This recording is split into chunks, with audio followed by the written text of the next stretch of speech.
In the late 1980s, Detroit faced one of its darkest chapters with the emergence of Benjamin Thomas Atkins, a name that would become synonymous with terror in the city's streets.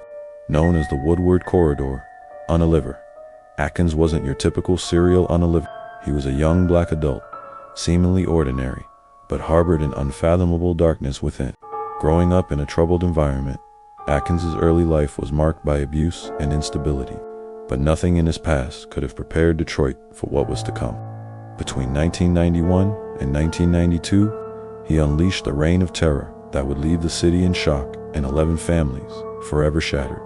His hunting grounds were the streets along Woodward Avenue, where he specifically targeted women. What made his crimes particularly chilling was his method.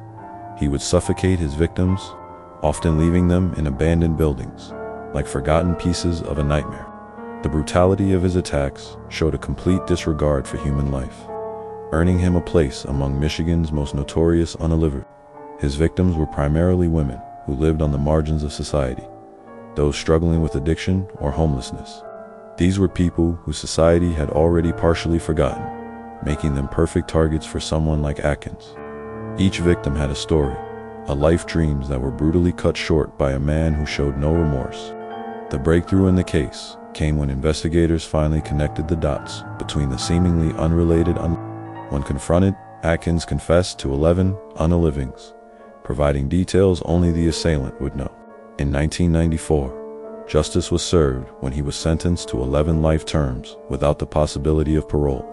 What makes this case particularly haunting is not just the number of victims, but how it exposed the vulnerability of society's most marginalized members. Benjamin Atkins died in prison in 1997 from an age-related illness, bringing a final close to this dark chapter in Detroit's history. His case serves as a stark reminder of how vital it is to protect all members of our society, regardless of their circumstances. Like, comment, subscribe for more.